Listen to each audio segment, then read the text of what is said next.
Well, welcome to this roundtable discussion, the soccer speed training, and staying ahead of the game.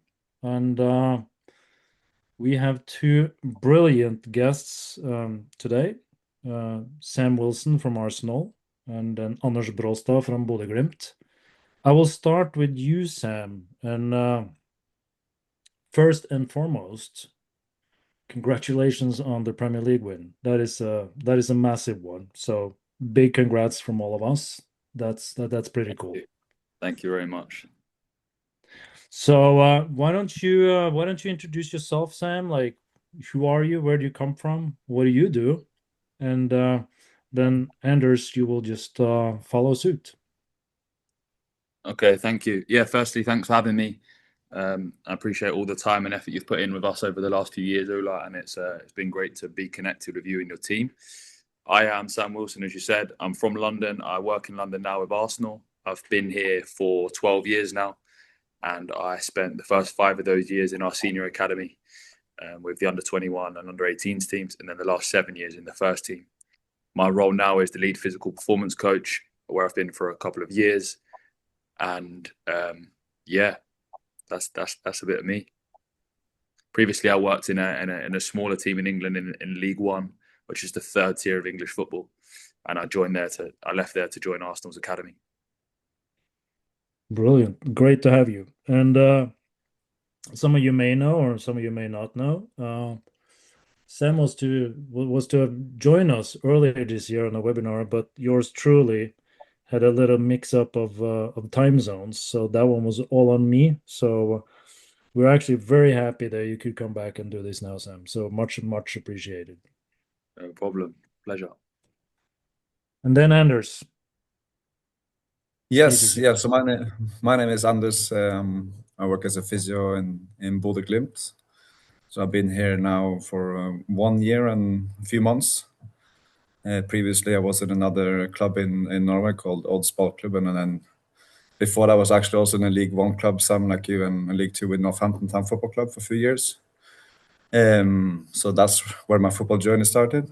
And like Sam, we had some very good conversations, Ola, and with your team. So I much appreciate that. So really looking forward to this conversation. No, brilliant, because the thing, well, obviously the passion for movement, the passion for sport, the passion for performance is all, interconnecting us here or connecting us. And why a part of that equation is 1080. And so the question, like, how did you guys come across 1080, and what kind of like triggered your interest to explore that? Um, I don't know who Yeah, wants to start, but I don't mind jumping in there. So my first exposure to 1080 was in 2019, and I spent a significant period of time. When it was 7 weeks of an off season, then significantly long, probably the longest off season on record. But I spent that in Phoenix, Arizona, with the staff at Altis, and that was my first exposure to 1080 there. The guys Stu McMillan, um, Andreas Bem, they were using that frequently. And that was my first my first insights to it. I found it really interesting. And it took us probably a few years before we could sort of reach out to you guys and try to bring it in. And I think bringing you guys in at first to deliver some CPD, trial it, and I work as part of a very willing and open performance and medical team at the time. So super grateful to those, because these things aren't just from one person's vision. It's a number of them, and everyone here at the team that I work with are super receptive to it. And even the people that were more senior at the time, they were really supportive of it. Obviously, it's a decent investment, but we've definitely seen and reaped the rewards of that now. So yeah, that was my first exposure, and we've probably had 1080 with Arsenal now for 3 years. I think my first exposure to 1080 was actually back in 2014, and also even before that, because I was lucky to have Ola as one of my tutors at the university. And remember him, working on something that he was sharing, and it turns out it was this 1080 map, where you could screen, or you can use as a screening tool for mobility. And that was something I started using in 2014 with after attending a course with Ola in Oslo. He's a part of the preseason screening tools with Northampton and later in Odd.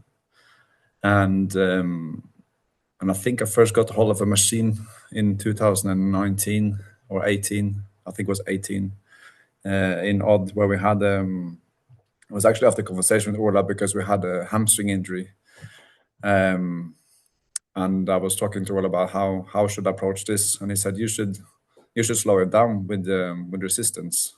So I can lend you this machine. So he was very kind and lent us this machine for us to play with, and yeah, that was really the first exposure. And then I think we first bought one in Odd in 2021, 22 maybe, and then here in Bodø Glimt also we got 2 machines here now. So yeah, so we used it for quite a few years now.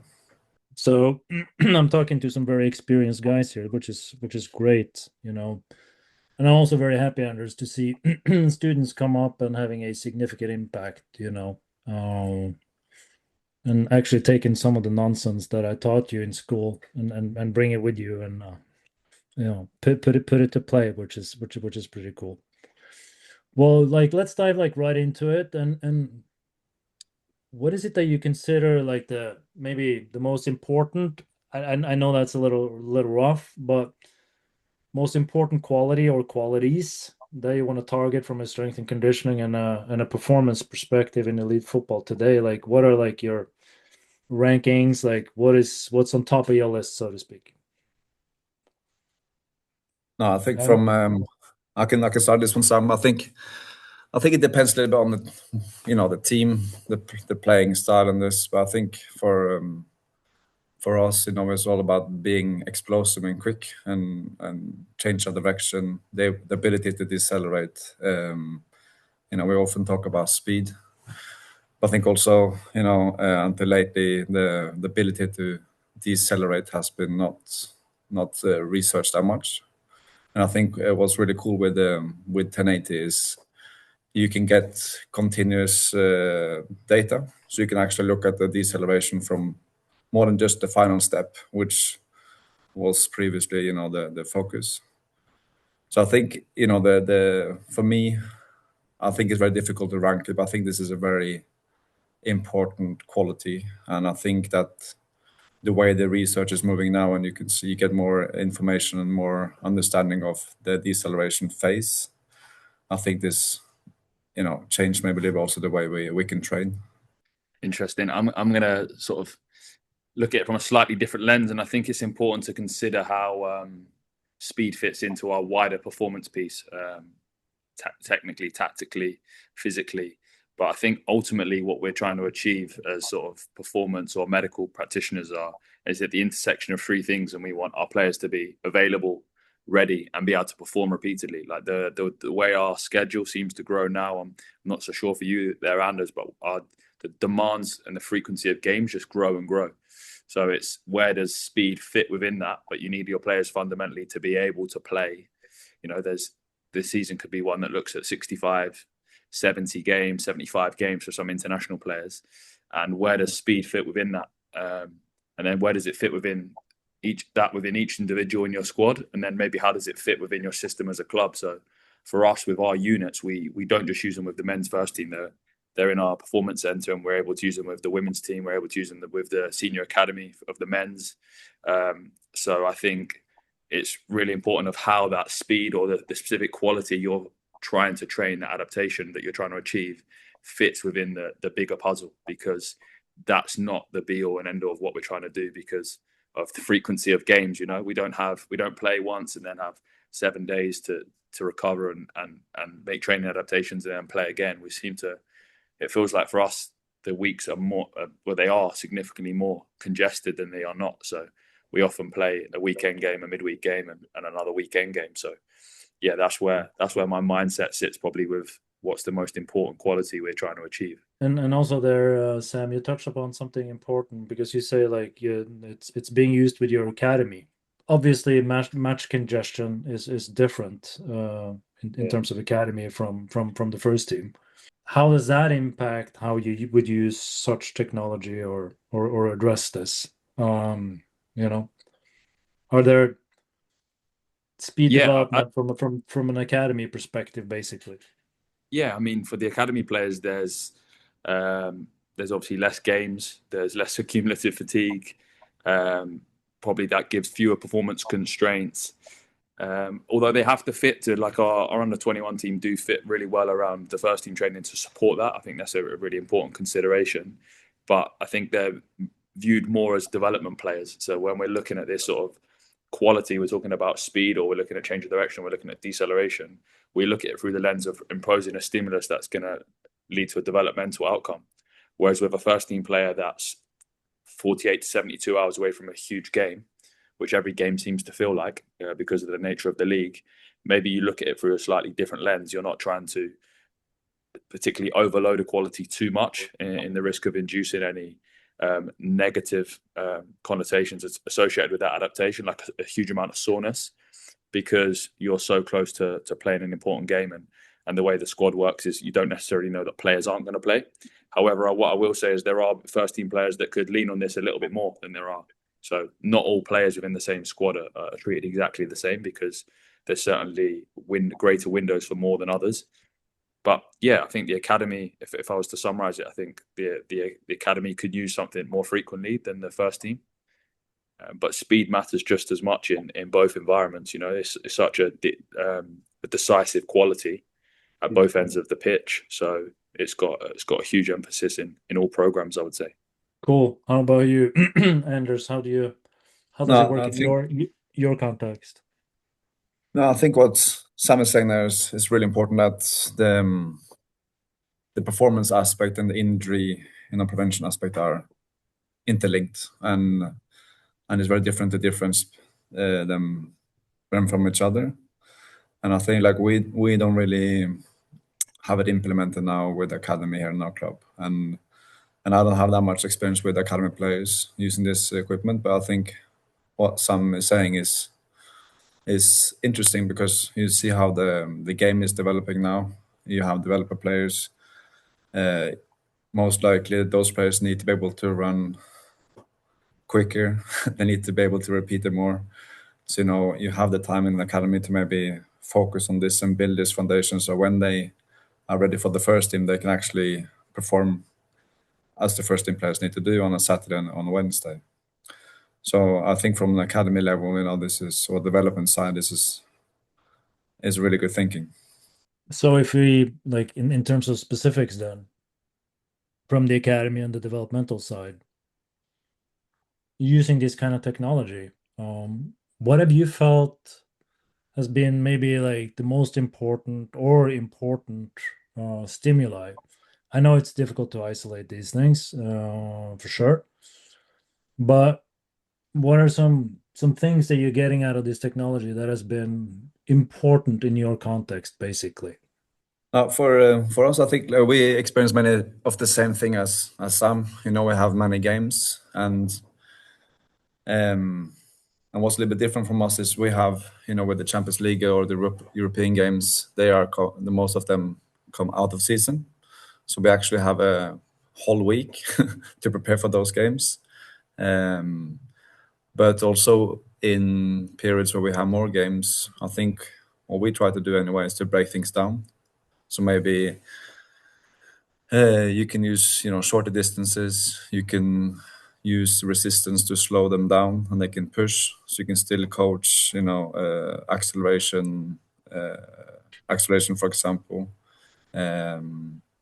Even on a match day -2 or a match day -1, I think it's like it's not the question if they can do it. It's more about the volume they do it. I think, like Sam is saying, if you do too much, it's gonna not look that good on a match day. But if you do the right thing, I think it's also gonna make them better. So, and you don't have that many windows of opportunity to actually affect the players, but this is one way you can affect the players. And I think another thing is what we experience in Europe is a lot more physical than in Norway. So the use of arms when you run, to get that advantage in front of your oppositions. So also consider sprinting or accelerating as a whole body movement, not just focusing on the legs, but actually how are they accelerating in a football context? And it's not always the same. So yeah. So you can give different stimulus in different days, but you can work on different things. If I may follow up, because I've seen some of those sessions, Anders, and when you do acceleration, it's like a group training session almost, right? Yeah. You have stations, and it's short accelerations, right? Yeah. What kind of loading schemes would you like typically like vary between, would you say? Like so people can get something concrete from that. No, so we used for accelerations we play with body weight of the players, so we probably use between 10 and 20% of body weight. And we are also discussing when we should go a little bit higher on resistance on some days, but is also for the players to get used to the equipment. So if we go bang 50% of body weight or 40, I think then they're not gonna be very happy. So that's why we slowly try to progress the load, but yeah, around 10 or 20%. But say we probably increase the load if we are in a tight schedule, because then we know they run slower and they have more time to express force. Yeah. So that's probably how we use the load in those periods where you have many games. I think How about you, for, Sam? yeah, I think for me, I mean, when you say what's the most important stimulus, I think there's no sort of silver bullet, we'd say, when it comes to speed development. I think it's an accumulation of sort of the right inputs at the right dose at the right time, and there's even within a cohort or within a squad, there's individual variation among that.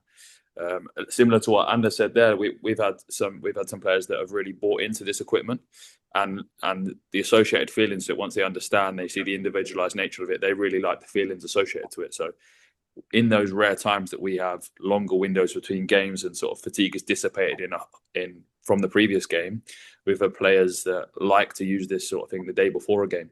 Sort of at the end of our pre-training prep, they like to do some accels, and they'll sort of, for some of them, actually like to finish fast. So they'll sort of build up some intensities, build up some loads from 5 to 15 to 17% body weight, and then they come back down and unload, and they finish doing something that feels light and fast, and that gives them a certain feeling, positive feeling about going into the session and just how they feel physically primed.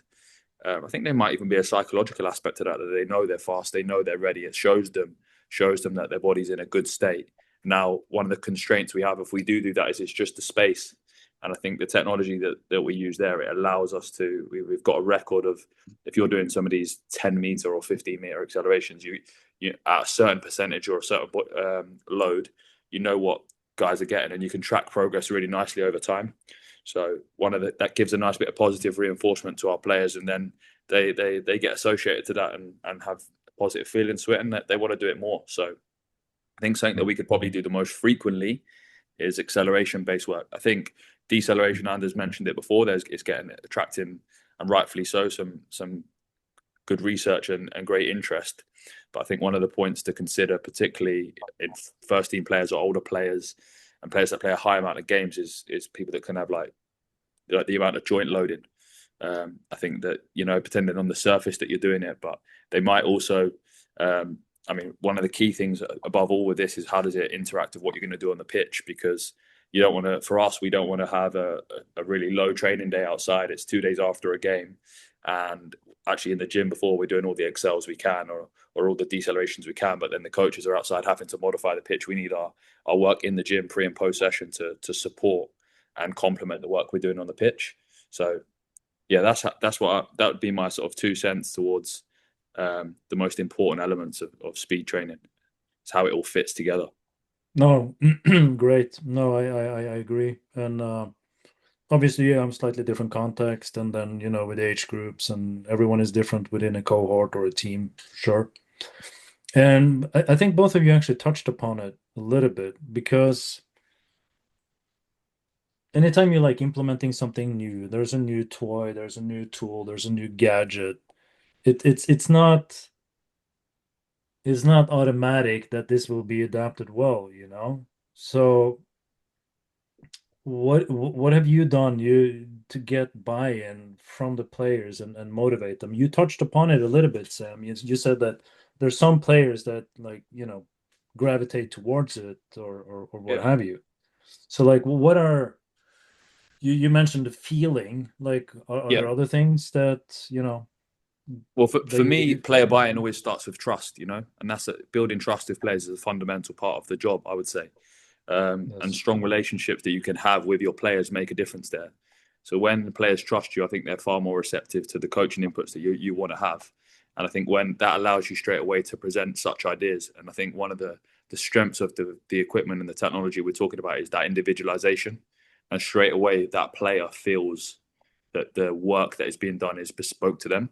I would say the players of now compared to 5 and compared to 10 years ago are more intrigued by their own data, intrigued about their own development, perhaps like more selfish. They're not necessarily where do they fit in a group. Sometimes they are. There's competitive animals in them, but also like how are they doing compared to themselves? They want to improve. There's just I mean, culturally here, we're really fortunate with the group we've got that they want to be better. So having a piece of equipment that allows you to refer to that helps build that buy-in, and they see that you care about their development. You care, your thoughts are aligned to theirs. And I think that comes back to what I said before about understanding where it fits within the whole system, that their primary concerns are the pitch, being available, playing and playing well. So these things that we're doing are not to make them fast because we want to make them fast and say we've done a good job. It's like, how is this going to affect them on the pitch? And I think that helps us help them further because it builds that trust, and they realize that we want the same things for them. We want to use these to help them get to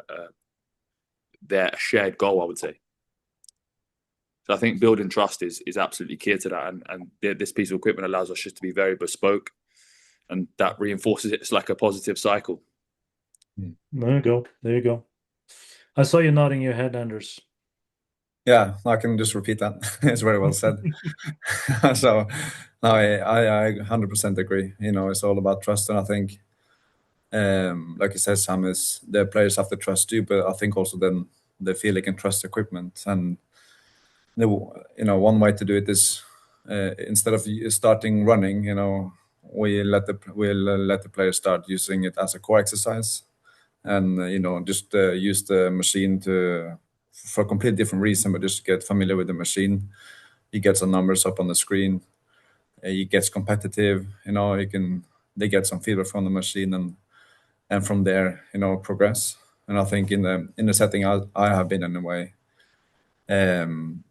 it's all probably started first in the rehab setting and then expanded to the whole team, because you start with some players and they have, like you said, some they feel it's good, and then you can then expand. And the other thing is, one thing is how the players feel, but also with these technologies, you can get data. Like you also mentioned, some with data you get from from the runs, and this is also another thing I think you need to consider.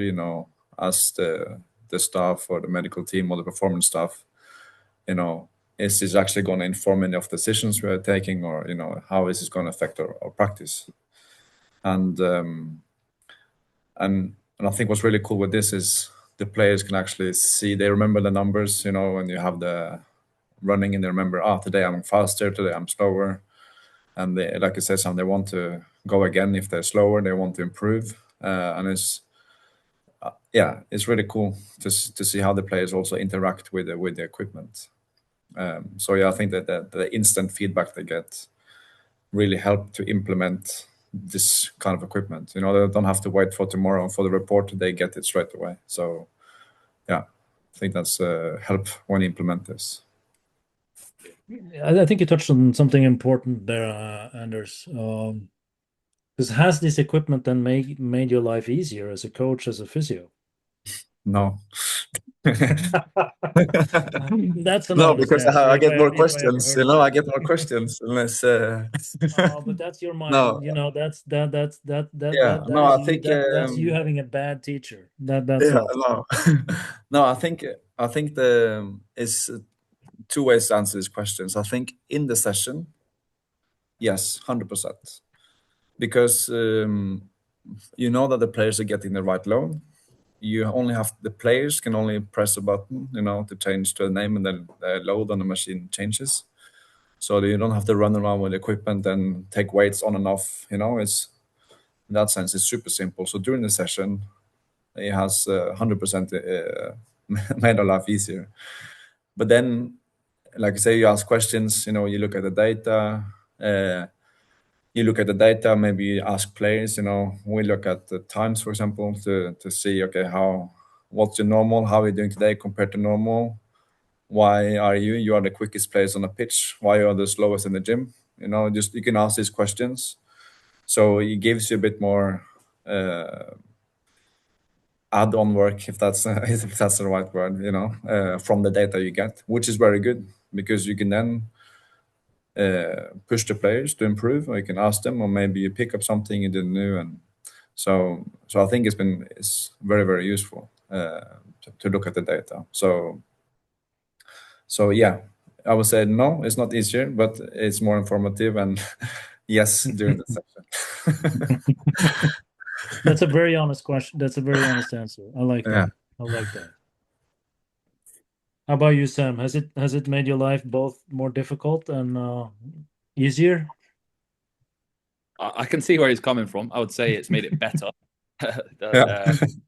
Yeah, that's a good way to answer I mean, it. I think the world we're living in now, we have to embrace it. Technology and data are becoming everyday practice now in our fields, whether people like it or not. And I think the true value in equipment like the 1080 is like they actually simplify decisions rather than complicate it. They make things, it's objective, it's clear, it's not just subjective opinion. I'm looking at this, we've got something that reinforces what we're trying to do.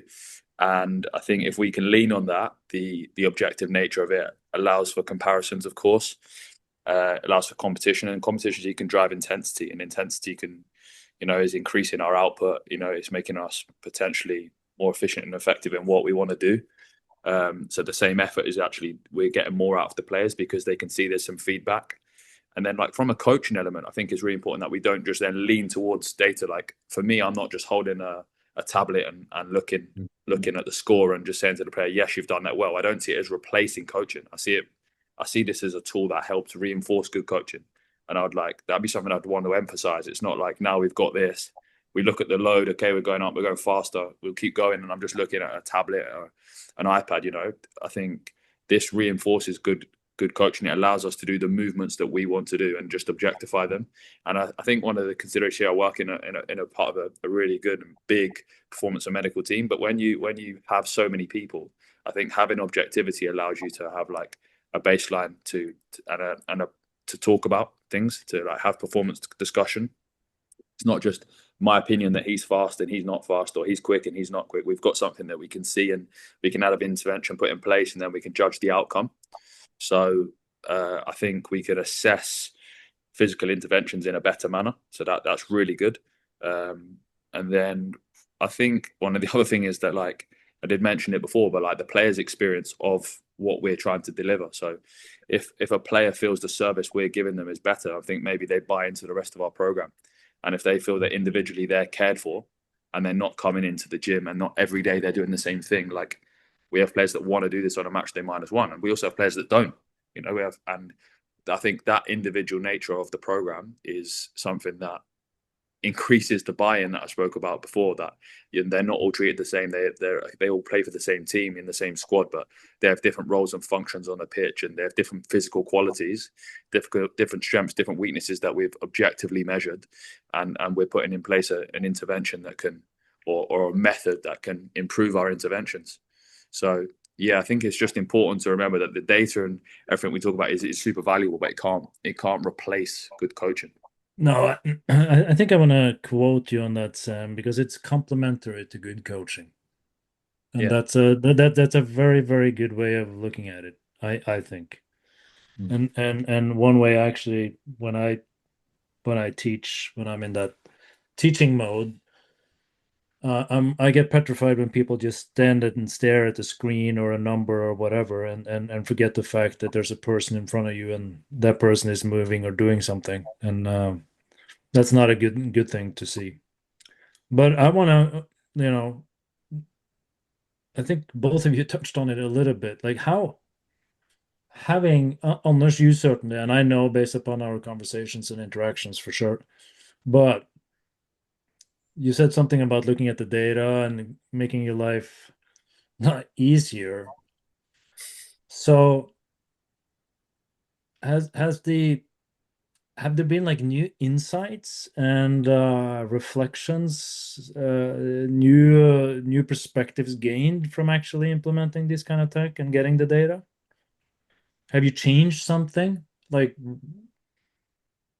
I Yeah, think so Anders, you since you started it, I'm gonna let you continue to kick that one off.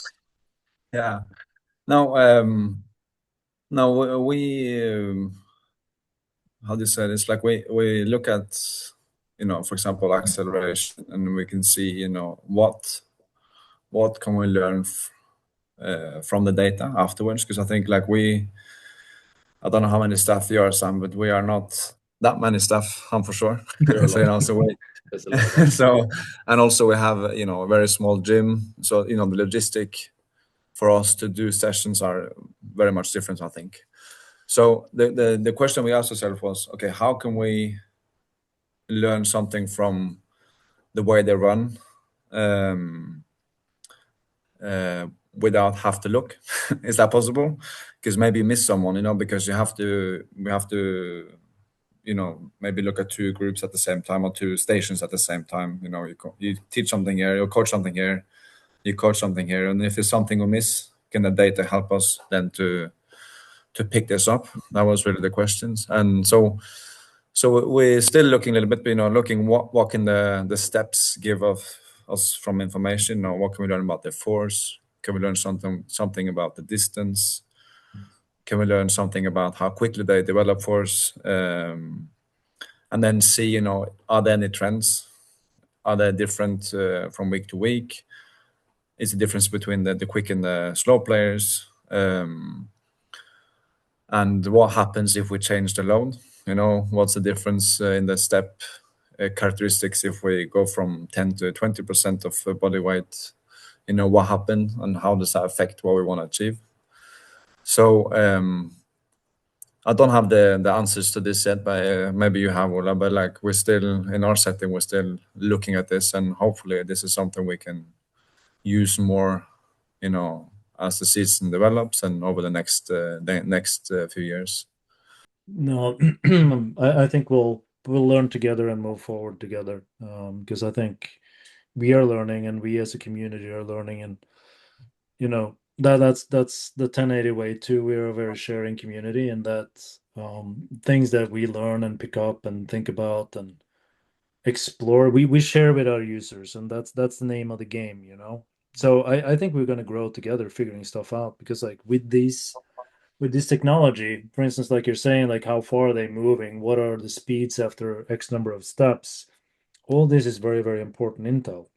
And then we were also talking about different acceleration conditions, starting conditions, all very, very relevant to the game of football. So, how about you, Sam? Any epiphanies? Like, whoa, that's interesting. Why? I mean, there's a couple, but I think it comes back to sort of prioritization in that moment. So this piece of equipment was something we'll use every day prior to training. So we even use it, have it on match days with us. As players have now got it as part of their routine. They like to do stuff. Now with it, of course, we can collect a number of data. We can go into the web app and we look at each step a bit more. But I think it's important to know when you want to look and zoom in on data and look for these changes, and other times that it's just there to enhance your coaching. So, I mean, there's certain movements that we can just dial the weight up a little bit just to get more intent, and we want to slow people down. We don't want them going fast. We could be doing some lateral steps or some just single steps away. We want some resistance, but we're not necessarily looking at the speed or the outcome that's coming. Whereas other times we might be doing some accels. I think then there's other times, and you really do want to sort of zoom in and look at it a little bit further. And I think value there is instead of just looking at your 10-meter outcome of your acceleration, just looking at the outcome. Of course, we look at like how it's being done as well, not just looking down, but we can later sort of zoom into that data a little bit further and not just look at the outcomes of it. So you can see, how does somebody change if you have a 10? What's their 0 to 5 like? How many steps are they taking? I mean, that's where the web app is great, and that you can sort of then look at things to a whole nother level that maybe they're live in the moment you're not looking at, because you're there, you're coaching, you're in the thick of things. You might be dealing with one player after the other. You've got a tablet there with just a couple of different players on your loads of set percentage of body weight. You might not look at too many things there. You can look at the key things. I think the value in it is that later, maybe if you want to, with certain people and they're doing this consistently over time, you can look at some further. You can do some further analysis and see, are there other small changes that are happening? I think that's been really valuable. And I think, of course, Anders leaned on it a little bit more there. But I think if you've got if you're a player in rehab and there's more undivided time with sort of 1-to-1, 2 coaches or coaching a physio with a player, I think you can look at these things even further. Very good, guys. Very good, guys. No, I agree. Which is a nice little segue maybe into the next question, where you may or may not. Again, it will depend. But you may use data more because now if we talk about injuries, and injuries do happen, it's the name of the game, unfortunately, and we have to deal with it. So the question is, like, how have you used this new technology in terms of injuries? When do you introduce it? Obviously that could be will be dependent on severity and type of injury, but have there been instances and gains that you've seen in your environment from using such technology in that regards, or in basically use of technology in injuries? I'm talking too much, too many words, sorry. I mean for me, straight away, one of the cases that come to mind of recent is using it in a return to play in a rehab, where you're controlling the speed and giving players graduated exposure to speed before going outside. So perhaps maybe your return to run criteria before using such equipment was in place, or it was running an Alter G. I think after an Alter G, perhaps now with a longer term rehab, you can still be in the gym if you've got the space. We are fortunate there. We have an indoor facility as well with sort of turf. You can gain yourself some confidence ahead of going outside and making the next step of progressions by doing things under some load or even unloaded, and you can still get some feedback. So I think it's really good. It's good there. I mean, you can have specific types of. It's not just in running, right? I mean, further down the line, you can have some measures that you may have done as part of your pre-season testing. We've done some of this before, that as part of our pre-season or our baseline screening and profiling, we use this piece of equipment. Now, actually, that gives us a baseline. If someone gets injured, that happens in July. If somebody gets injured in October or November, you've got a baseline to revisit as part of their return to play criteria. This can fit in because they're movements that you want: acceleration, change direction, deceleration. We want them to clear as part of it. Now we can compare their performance that they had when they were fit, healthy, well rested, and as they returned from the off season, to now down the line as part of our return to play process. Even the functionality of it. If you had a shoulder injury, or if someone, we've had a player get injured before in like a set piece where or a duel, and you injure your shoulder or a similar area, and you can adjust the position of this to get specific movements through a different area of the body. You don't have to be limited to locomotion. So I think there's value in so many different scenarios with this piece of equipment. I'm sure Anders has got even more to add from it with his role, but I think one of the things I'd really like to say about the staff I work with is they're very open to using it, and the buy-in from our medical team has been great with such equipment, and it's something that I even see them use each day with different types of exercises. So the utility of this piece of equipment for us has been excellent. I think we do many of the same things. We also use where we have tests or previous data we can then compare throughout the rehab. It's very good to slow players down, and also some of the research on resistant running is to actually change a little bit how the muscles are working. So for example, allows you earlier to maybe do some running with a hamstring injury, for example. So if you think about speed development, you can work on acceleration, speed development with a player that injured with this hamstring. You just have to give him a lot of load to offload the hamstrings. Yeah, you can skip. We've even done that with skipping instead, resisted skipping before. Yeah.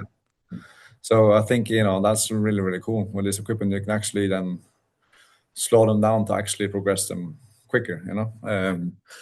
So that's really cool. Or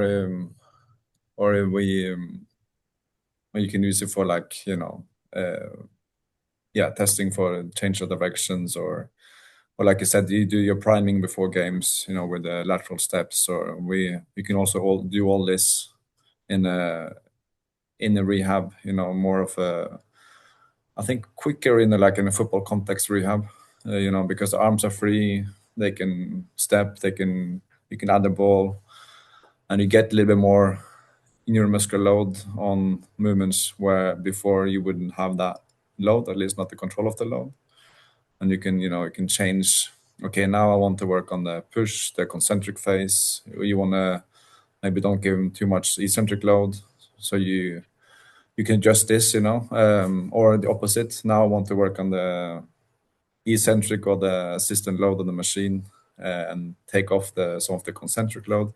So, you know, it gives you lots of opportunities to individualize the rehab you have with the players in front of you. And, you know, the same injury, the player can behave differently. So it's not like a protocol or anything. It's more, you know, it's back to what you're saying, Ola, is the coaching, you know, what you need to coach the athlete in front of you.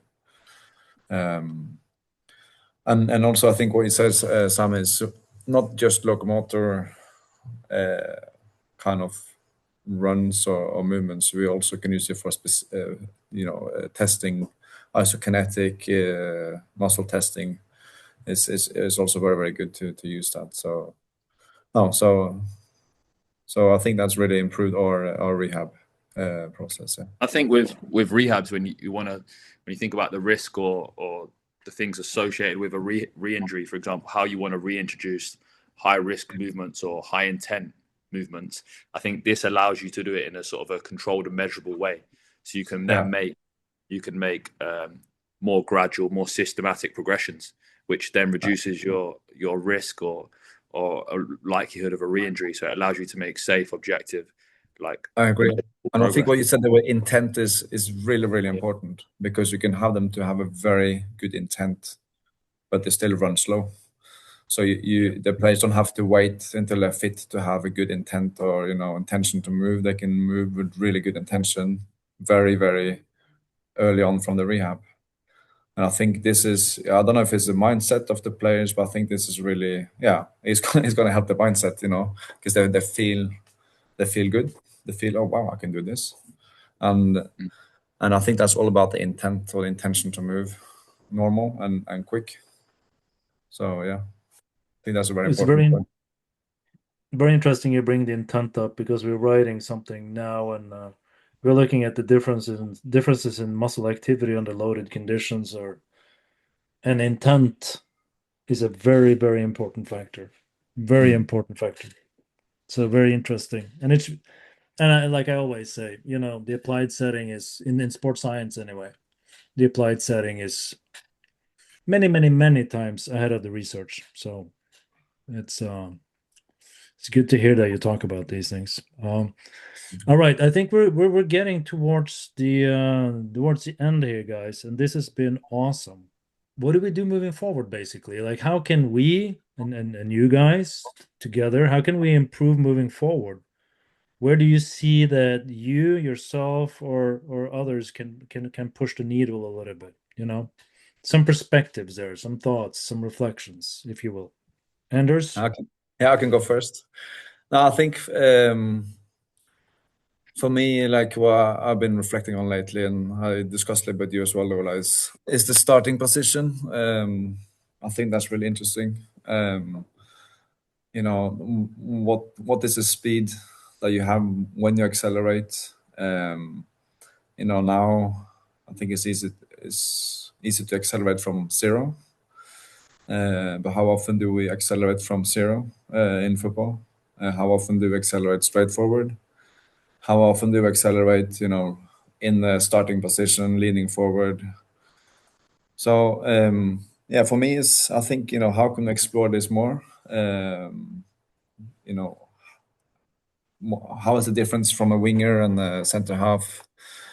is the center half running backwards before he running forward, or is he running sideways and then he accelerate forward? I think this is very interesting, and you can make even more specific. Going forward, if you can work on this more, more on a position specific level and also more individual level, I think. Yeah, I think when you talk about contextualization there, I think one of the things is that what we should do and keep doing is keep pushing sort of this space and keep using it. I think it doesn't have to be something, we have to remember the versatility of the equipment we have here. This doesn't be something that is left in a gym or in a cupboard or in the corner of a gym and just only used in that space. I think one of the great pieces about this equipment is how transferable it is. The last couple of weeks I've had that out on the grass with a player in rehab and had really good feedback there. It's that, I think that's a place that we can use more, as part of warm-ups. It doesn't necessarily have to be in the gym. I think everyone's environment and context is different, depends how much you're doing out there, but it can bring greater purpose, because we spoke about the intent. So it can bring greater purpose to things like warm-ups. And in warm-ups, you might be able to pick up some data, some objective information like we've spoke about. I think one of the other things that makes me think about is that when we have that data, I think we have a chance to look at players' strengths, weaknesses, areas. And I think when we have players at different parts of their career, it's important not to straight away. I mean, maybe I'm being devil's advocate here. You profile somebody and they're good at one thing and bad at another. Should we always just target the weak thing? Or if you're working with players at the top level, I mean, do you want to keep doing things that make them good? You sign a 27, 28-year-old and they're already at an elite level. I think you've got to look at some of the things that make them good. And do you try and change them? Do you try and support them and revisit them and slightly improve them? Or do you try and change too much with people? I think sometimes as coaches we can, and I've definitely been guilty of it in my past, you look and go, oh, he's going to be there. He's got a terrible accelerator. I'm hugely going to change that. Or his top speed is, it's not so fast. How much are we going to put there? Or are we going to look at something else and say, this is where he's really, this player is really good. This athlete's really good. I want to keep them good in there. This is what makes them feel good. It makes them feel good going into games. And I want to focus my time and energy on that point, because I think if somebody is not great at something and they don't get good success, like I think that maybe reduces the buy-in that we spoke about earlier. And I think buy-in is really important to everything we're trying to push here. I agree. And having, some sort of success, even though you're highly, highly successful athletes, feeling like you're mastering something, feeling that you're improving is fundamentally human, right? And it's fundamental. Otherwise, you never do what you're good at. Maybe that's what makes them good. Yeah. So no, it's a great point. That's just, looking at it through a slightly different lens, that, as you were speaking there, Anders, it made me think that. This has been a wonderful 52 minutes. And I truly appreciate your time and multiple attempts for scheduling, Sam. Patience is a virtue, and you certainly have that. So much appreciated. So thank you for joining us. Thank you for sharing, and to everyone who joined us live, thank you for joining us. And to those of you who will be watching this later, I hope this lived up to the expectations. It certainly was great information to me. So thank you, guys. And I think the last we'll end off, Sam. Best of luck. You're going to be playing in a big game in a little over a week in the Champions League final. So best of luck. We'll be cheering for you. So thank you. Thankfully, I also won't be playing, but yeah. No, that is true. That's key. True. But you will be a courtside, so to speak. Yes. You will be there. You will be there. I Yes. appreciate it. Yeah, you're not going to play left back. That's for sure. Definitely. All right. So again, thank you, guys. Us. Yeah. Thank you very much. Much appreciated, guys. Take care.